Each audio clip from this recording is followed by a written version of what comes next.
diusir. Ya, orang syariat tuh. Ya. Kalau syariat itu ada yang dijadikan kambing hitam. Ya, ada disalahin, ini siapa gara-gara ini siapa, ini syariat begitu. Tapi kalau hakikat enggak, kembalikan kepada siapa? Allah. Allah. Selesai. Ya. Kalau pemerintah kan gampang aja, harus listrik, udah selesai. Yang disalahin. Kan begitu. Mau terjadi kebakaran ya di pasar. Kenapa? Harus listrik, selesai. Saya mau disalahin coba? Enggak ada. Ya, itu paling gampang udah. Ya, enggak ada bocah yang petasan. Oh, ada orang main api. Ya, kalau kita menyebut bocah, takut orangnya pada apa? Nuntut orang tuanya, negara anak lu nih. Yang petasan, yang kebakaran, gue nuntut sini. Gimana coba? Ya. Ataupun pula orang bakar sampah, tahu-tahu apinya apa? Gede nyamber. Ya. Akhirnya orang tahu, nuntut. Ya, rumahnya habis kebakaran. Minta ganti rugi 3 miliar. Kalau ngerti orang. Terima. Ya Allah, ya. Nah itu kalau kita bicara syariah. Jadi kalau kita bicara hakikat, ya Allah yang punya kuasa. Ya. Allah punya kuasa. Allah bakar itu rumah.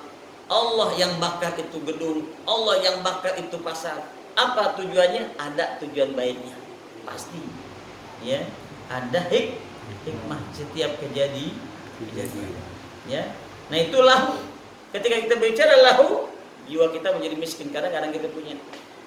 Ya, semuanya milik Allah. Ketika lamnya dibuang, tinggal hu.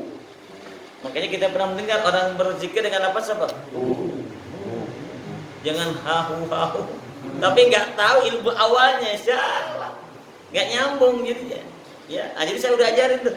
Ya, bagaimana bisa menjadi lapas hu itu begitu. Ya, jadi setelah kita berhasil mengagungkan Allah dengan nama Allah, kemudian yang kedua kita berhasil menjadikan lillah sebagai tujuan hidup, dan yang ketiga kita berhasil bahwasanya tidak ada yang kita miliki, semuanya milik, barulah di situ bisa diapain? Diamalkan.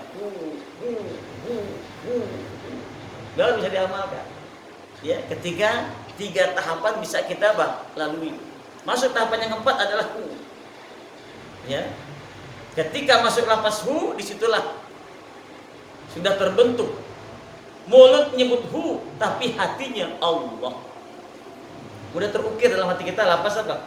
Allah. Hati kita terukir.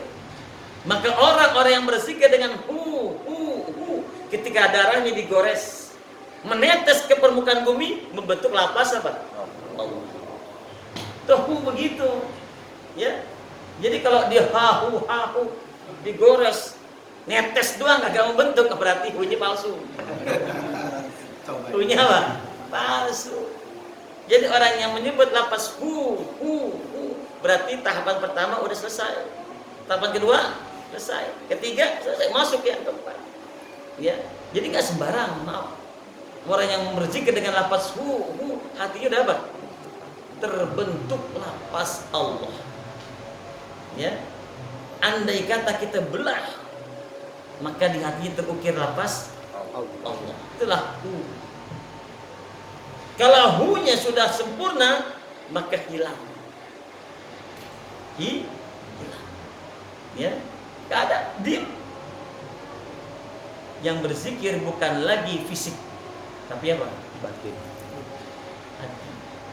Itulah yang disebut dengan manunggal kaula gusti.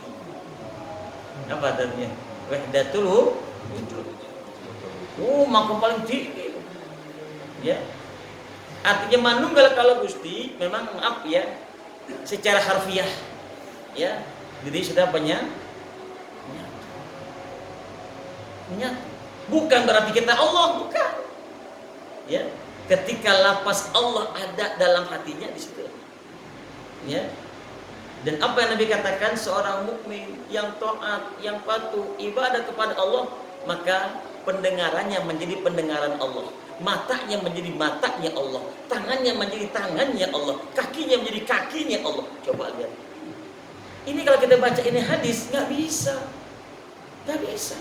Kalau kita nggak pelajari ilmu hakikat, nggak nyambung. Maksudnya pandangan Allah. Ya, pendengaran ini pendengaran Allah, maksudnya apa? Ya, ini masalah hadirin.